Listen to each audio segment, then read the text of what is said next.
Rumors have swirled that Benjamin Netanyahu sent a stern message to leaders across Africa. My response? It sent a tremor through the chamber and is now reverberating throughout the entire continent. The story erupted mere days ago, weaving its way through front-page news and whispered conversations alike. An alleged communication, attributed to Israeli Prime Minister Benjamin Netanyahu, cautioned African heads of state, maintain your place or there will be repercussions. The authenticity of the words was irrelevant to President Ibrahim Traore of Burkina Faso. Far more important was the tone, a tone that the people of Africa have endured for generations. In Ouagadougou, the capital of Burkina Faso, President Traore stood before an overflowing crowd. The sound of camera shutters filled the air, journalists leaned closer, and a thick sense of anticipation gripped the room. Traore spoke without prepared remarks. He needed none. When the truth is burning inside you, it finds its own voice, unwavering and bold. What followed was not a diplomatic nicety, and to us, the youth, this moment should serve as a lesson, a call to unity, to make true integration possible. It was an unequivocal declaration. Burkina Faso and Africa as a whole would never again lower their heads.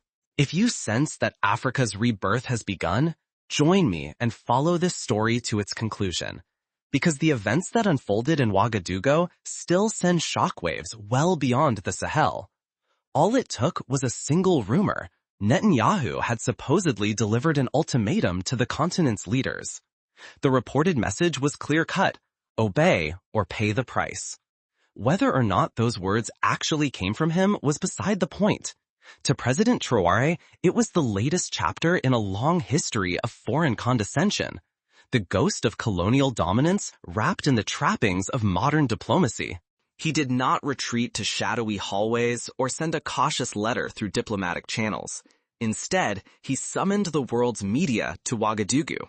More than 120 journalists representing at least 15 nations packed into the conference hall. Local television stations broadcast live to an audience estimated at over 5 million viewers throughout Burkina Faso and its neighbors. Standing before the glowing cameras, Traore's voice rang with a powerful blend of indignation and dignity. We are not colonies any longer. We are sovereign peoples, he proclaimed. His gaze fixed on the camera as though Netanyahu himself were on the other side. Then he drove the message home. Burkina Faso does not answer to Tel Aviv. We do not bow to Washington. We do not submit to any power that believes it can coerce us with money or violence. This was a statement aimed at far more than a single capital. It was a challenge to the whole system that, for countless years, has stripped Africa of its wealth. More than $100 billion in minerals and raw goods depart the continent each year, while much of the population survives on less than $2 a day. The atmosphere was charged. The quiet that fell afterward was not uncertainty, but rather the immense weight of history settling over all present. The meaning could not have been clearer.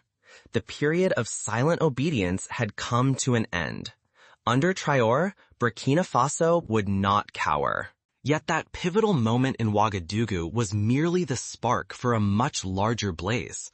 The words lingered in the air only briefly before spreading from city to city, across borders, and eventually across continents.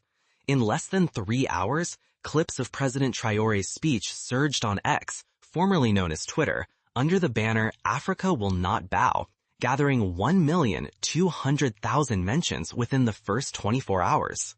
In Bamako, Mali, Colonel Assimi Gota shared the video with his 2,400,000 followers, hailing Traore's message as the voice of a liberated Africa. In Conakry, Guinea, President Mamadi Doumbouya declared during a national broadcast, "This is the bravery our people have long awaited." In popular West African Telegram groups, the video circulated more than 8,000 times in a single day. Farmers in Niger clustered around battery-powered radios, listening as Traore's words echoed on local broadcasts. University students in South Africa blared his speech over loudspeakers at campus rallies. The emotional peak arrived when Traore leaned towards the cameras and pronounced, "If you threaten one of us, you threaten all of us." This was far more than mere words. It stood as a bold proclamation of mutual protection, a rarity in Africa's history of scattered political efforts. The world felt the impact instantly. Experts sitting in Paris and London dismissed the announcement as reckless. Yet, voices across the Pan-African spectrum insisted it was not only justified but long overdue. For countless observers, it marked the first occasion in years that an African head of state had faced a global powerhouse without a trace of fear. The heart of Ouagadougou pulsed with pride, while the quiet from Tel Aviv spoke volumes. Israel's authorities offered no response, not a denial, not even a rebuttal. To many on the continent, that silence felt like a triumph, tangible proof that Ibrahim Traore's declaration struck with the force of a hammer, leaving opponents at a loss for words. In Washington, reactions barely registered. Some unnamed officials described his comments as unconstructive, but no one dared to confront him openly. The leading Western news outlets kept their distance, sparing the story only a fleeting reference when they bothered to mention it. But that very neglect only strengthened African pride in their own narrative. This belonged to the people. It needed no foreign seal of approval. In Dakar, young men swathed in Pan-African hues splashed murals of Traore's likeness alongside slogans proclaiming, "Africa will not kneel." In Lagos, market women, many of whom had not even heard of Burkina Faso a few months before, now spoke its name with awe, forever associating it with courage and dignity. In Accra, radio presenters played clips from his speech between records, their voices quivering with pride as they reminded their listeners, this is what true leadership sounds like. The sense of solidarity crackled in the air. For generations, Africans had been told that their homelands were too limited, too impoverished, or too fractured to challenge the mighty. Now, a youthful, bold, and unrepentant leader was proving otherwise before their eyes. Ibrahim Traore had drawn his line in the sand, not just for Burkina Faso, but for every village, each city, and every heart that had ever felt the burden of outside domination. As one elder in Bamako confided to a local reporter, when Traore spoke, it felt as though the ancestors' very voices echoed through him. In that instant, millions believed it to be true. Dawn broke on the morning after the speech, on the 3rd day of February 2024, with Ouagadougou filled with the blare of car horns and balconies draped in flags.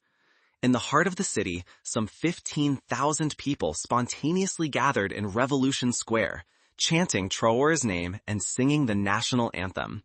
For many, it was as if they were witnessing the first sunrise of a new era for Burkina Faso. Even from the corridors of government, the reaction was swift. Ministers reported a dramatic rise in civic involvement. Over 3,000 messages and letters poured into the president's office within 48 hours. Almost all bore a single refrain, "We stand with you." Across the Sahel, the momentum was unmistakable. In Mali and Niger, local councils swiftly adopted symbolic measures, voicing support for Traore's position and vowing to deepen mutual defense ties. The Sahel Alliance, once merely a tentative diplomatic project, was now electrified with the passion of the masses. Collaborative military exercises were set for March 2025, with over 4,000 soldiers from the 3 allied nations preparing to participate together. Within Burkina Faso, the speech sparked fresh debates over economic independence. On radio shows and at public forums, citizens pressed for foreign mining contracts, many signed by earlier leaders, to be thoroughly reviewed or scrapped altogether. The Ministry of Energy soon unveiled a plan to renegotiate no fewer than 5 major resource agreements by the middle of 2025, aiming to retain a larger share of gold and uranium revenues for the country. Unity was vividly felt everywhere. Even in the most remote provinces, where official news can take time to reach, the president's defiance made its way via community broadcasters. Elders recounted tales of the anti-colonial battles of the 1960s, telling their grandchildren, "This is the same struggle, but now our champion sits in the palace." The message rang out, clear as day. The 3rd of February address was more than a mere occasion. It marked a pivotal moment in the nation's history. In the weeks that followed the 3rd of February 2025, the impact of President Ibrahim Traore's words resonated well beyond the enthusiastic crowds. Burkina Faso's Legislative Assembly began shaping a sovereignty law, a comprehensive set of measures designed to limit foreign military presence, impose stricter regulations on the export of national resources, and ensure that government contracts favored domestic enterprises. Initial surveys indicated that nearly 4 out of every 5 citizens supported the proposed legislation, a remarkable show of solidarity for a country frequently split by regional and ethnic differences. Yet each courageous move brought with it fresh complications. Western envoys discreetly cautioned of looming sanctions, particularly if authorities attempted to remove foreign forces before the expiration of existing accords. Economic experts warned that should certain aid streams be suspended, Burkina Faso might encounter a budget deficit of $250 million in 2026. In response, President Traore's team sped up negotiations with new allies, among them regional African banking institutions and Asian private investors. Still, the atmosphere among ordinary people remained one of resilient determination. Market sellers in Bobo Dioulasso set up sovereignty fairs, ensuring all products were made within the country.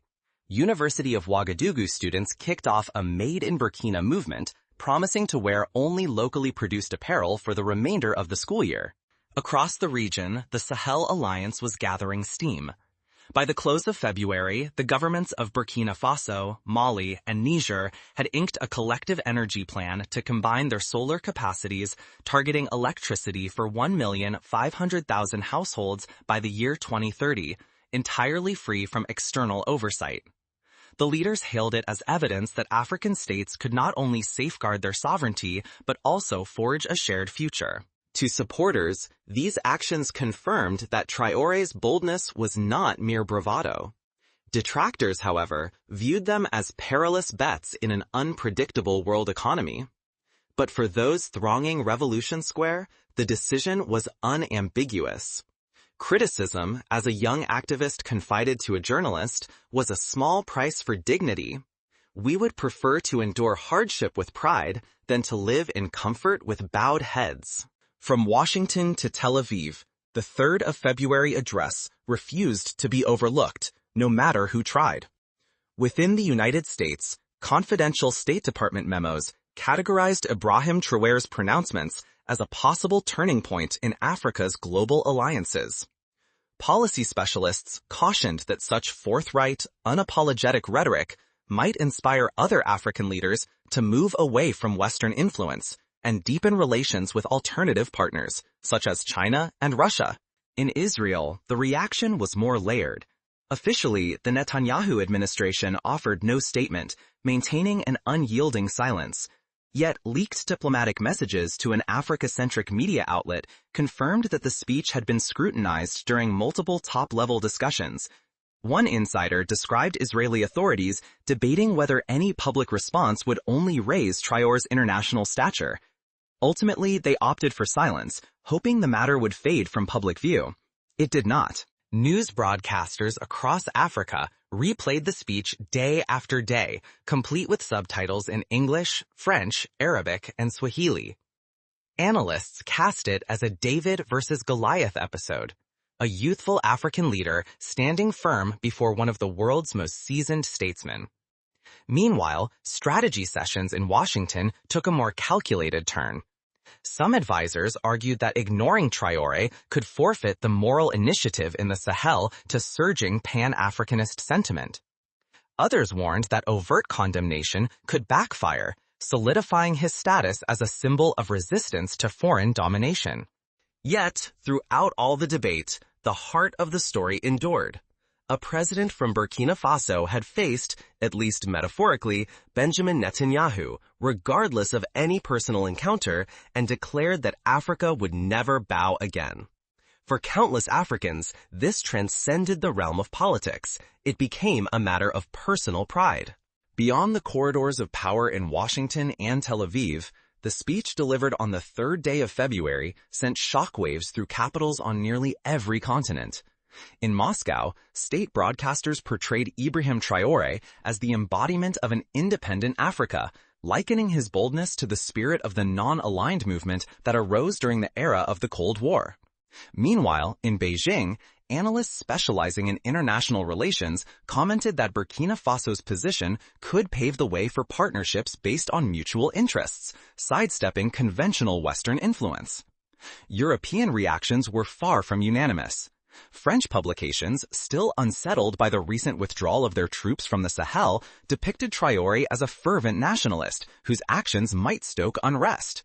Yet in cities like Paris, Brussels, and Berlin, grassroots organizations celebrated him as a rare figure, daring enough to challenge a global system they considered deeply unfair. Across Africa itself, an electric current of excitement pulsed in a way unseen for generations. From Cairo to Cape Town, social networks buzzed with split-screen photographs. Traore addressing the assembly in Ouagadougou, juxtaposed beside a still shot of Benjamin Netanyahu in a conference hall.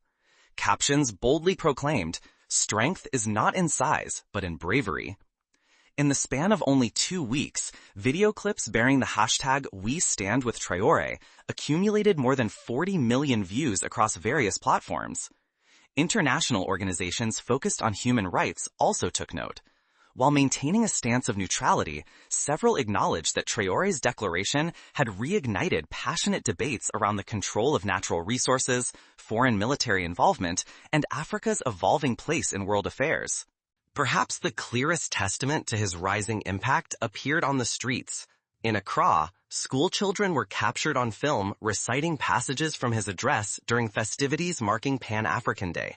In Nairobi, activists projected his image onto the side of a towering downtown building, alongside the inscription, "Africa will not bow." In a world where leaders often choose their words with excessive caution, Ibrahim Traore had taken the opposite approach. He spoke plainly. He set clear boundaries.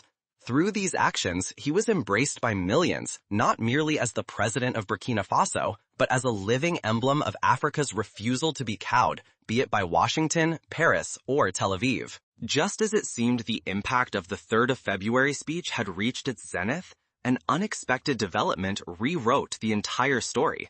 2 weeks later, on the 17th of February, 2025, news outlets across Africa revealed that several ministers of defense from West African nations had convened in secret within Niamey, Niger.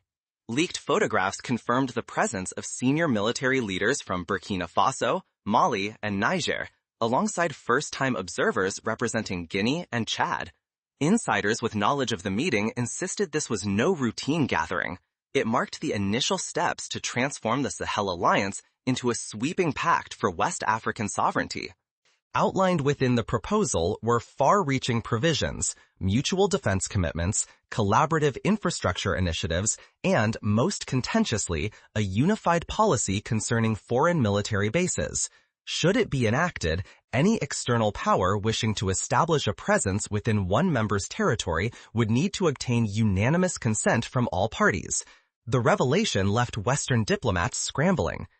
Analysts in both Washington and Tel Aviv quickly traced the origins of this shift back to Traore's uncompromising speech.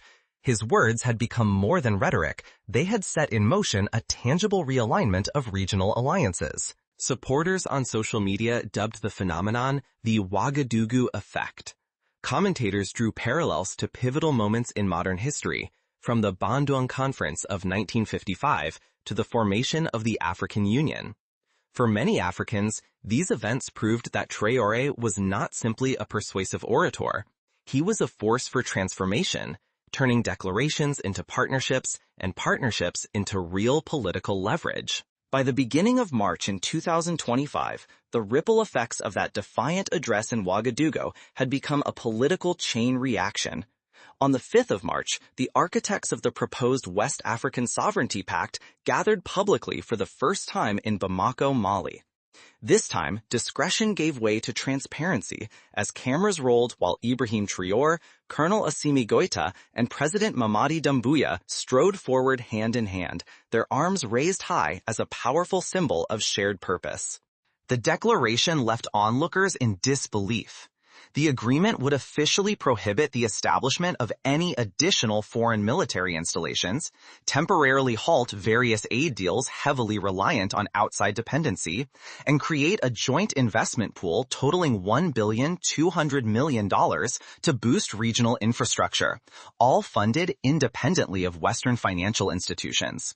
This move boldly signaled that West Africa was prepared to assert its own military and economic independence. In Tel Aviv, Israeli security commentators quietly acknowledged to domestic outlets that Traore's impact had surpassed all expectations. Meanwhile, in Washington, a high-ranking State Department insider, speaking without attribution, described him as the most influential African statesman in a generation. Across the continent, the symbolism was unmistakable. Images from the Bamako summit appeared everywhere, from the vendor stalls in Dakar to classroom walls in Kampala. In Accra, an artist painted a sweeping mural of Traore with the words, "One voice can wake a continent," for millions. This was the turning point few dared imagine, a leader not just bold in speech, but resolute in action, altering the region's dynamics. Ibrahim Traore had outgrown his title as president of Burkina Faso. He now represented the very spirit of a movement, a living challenge to subservience, whether to Washington, Paris, or Tel Aviv. 12 months beyond that landmark speech on the 3rd of February 2025, the figures spoke for themselves.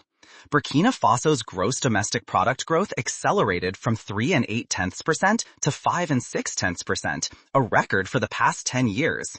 National retention of gold export earnings, previously lost to unfair agreements, jumped by 27%. Public school attendance climbed by 15%. With funds redirected from abandoned foreign military aid, rural electrification linked 250,000 new households to power. Homegrown agricultural initiatives boosted local production by 22%. For ordinary citizens, these were far more than numbers. They were solid evidence. Evidence that Ibrahim Traore's chosen course was not reckless rebellion, but calculated self-determination. Proof that a modest Sahelian country could carve its own destiny. Standing before a wave of flags in Revolution Square, Ouagadougou, Traore concluded his anniversary speech with words as resonant as on the day he first uttered them. "We did not seek approval for our freedom. We stood up and claimed it." If the vision of Ibrahim Traore stirs your soul, pass on this tale. Subscribe to follow the unfolding journey of an Africa that will never again bow. May God bless Africa.